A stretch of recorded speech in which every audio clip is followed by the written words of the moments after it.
estamos aqui para comentar um pouquinho sobre esse tema entre psicologia e espiritismo. E no dia de hoje, gostaria de comentar uma obra nossa chamada Aquém e Além do Tempo.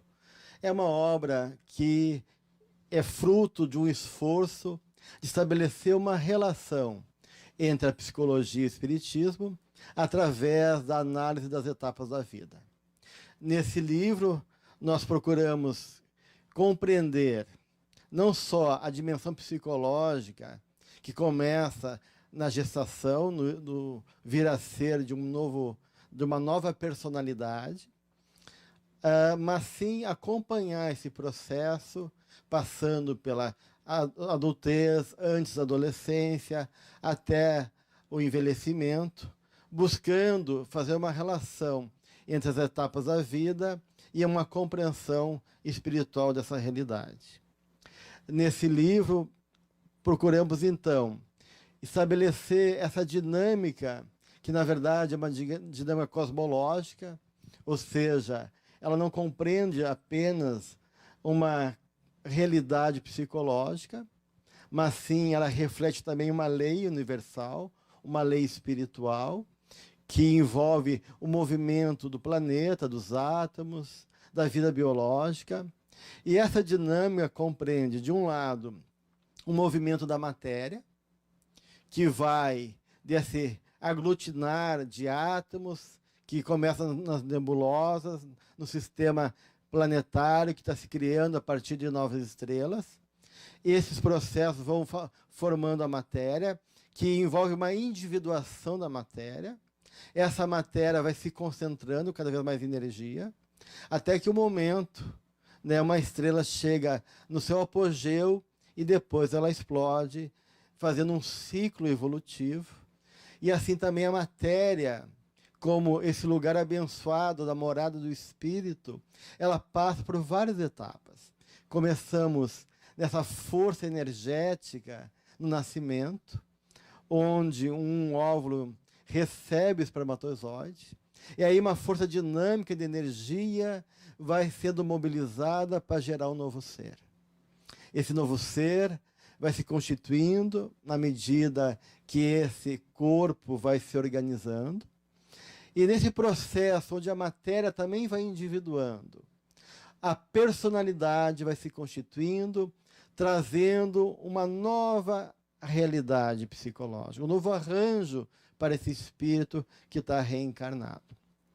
E aí vai ter um processo que é arquetípico, e quando a gente fala que é arquetípico, a gente quer dizer que é universal, todos passam por esse processo, ou seja, todos nós passamos por um processo de infância, de maturação neurológica, emocional, atingimos a adolescência, e assim vamos vivendo até o final da vida, quando então atingimos a terceira idade, assim a todos aqueles que chegam lá.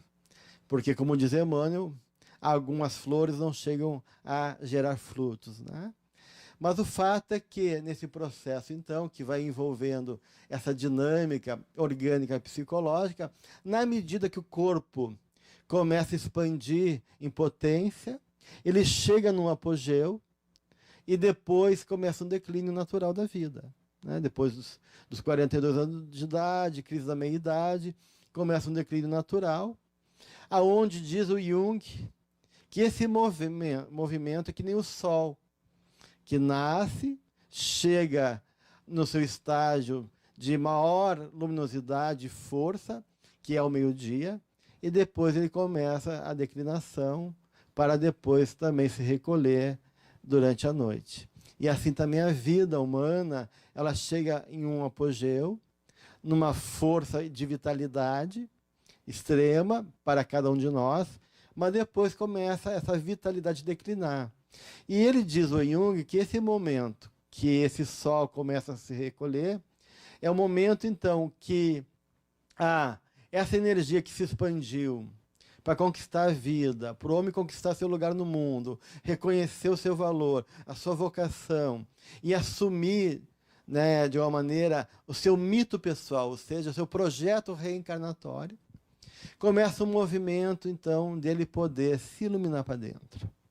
Né? Ele deixa, esse sol deixa, então, de expandir essa energia para fora, e começa um movimento, então, de recolhimento, de introversão, para que o processo todo do viver, daquilo que foi conquistado ao longo dos anos, começam a ser retrabalhado, repensado através de uma memória que começa a não focar mais no presente.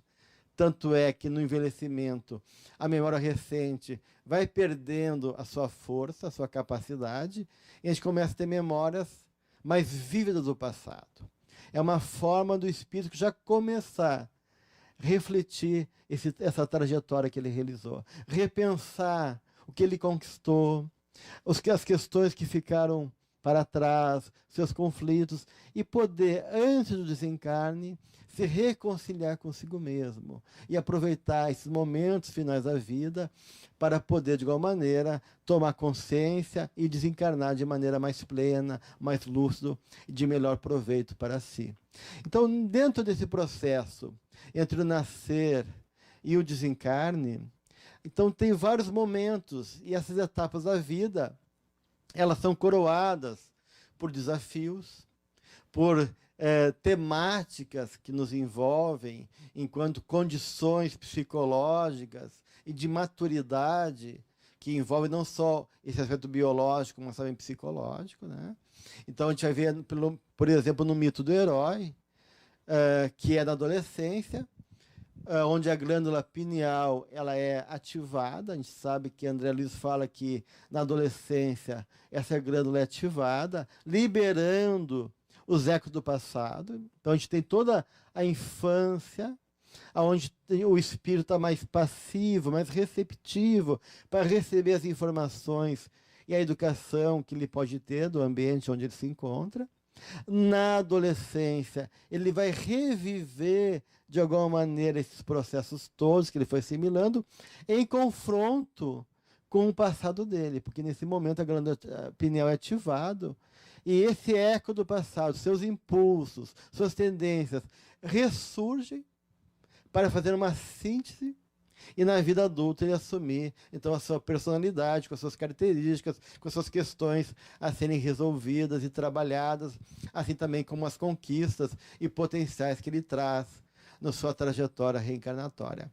Então, cada etapa ela é marcada por temas, por processos, por desafios, por momentos que emergem trazendo na sabedoria que o Pai nos configura, que é essa beleza da existência, né?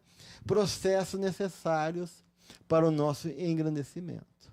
E o livro é isso, né? É poder, então, refletir cada etapa dessas, né? A questão da educação dos pais em relação aos filhos, a questão das tendências psicológicas que ele traz de outras vidas, a filiação que não é só biológica, mas é uma filiação também espiritual, onde envolve um espírito tutelar que nos rege, né? Cada um traz também um espírito protetor que vem acompanhar essa trajetória. Então a gente vai falar também sobre isso, sobre a adolescência, sobre os desafios da vida adulta, vários aspectos, sobre a questão dos sentimentos, que é uma questão fundamental, porque apesar de estarmos aqui no século XXI, o sentimento ainda é um desafio para nós, né? O próprio Jung diz que um grande elemento fundamental para o processo de amadurecimento psicológico é a educação e o desenvolvimento do sentimento. E ele diz que muitas pessoas nem sabem que têm sentimentos.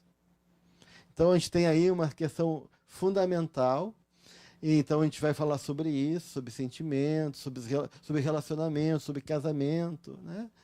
E até chegar na questão da terceira idade, a gente vai refletir sobre o papel, os objetivos da terceira idade, e um capítulo também versando sobre Deus, né, a nossa relação, a nossa vivência interna da experiência divina, como um processo também necessário e fundamental na busca da plenitude psicológica do ser humano. Então, o livro, de alguma maneira, ele trata sobre vários temas envolvendo essas etapas da vida, e é o convite para vocês poderem ter na cabeceira de vocês, por um tempo, esse livro como uma forma de leitura e reflexão.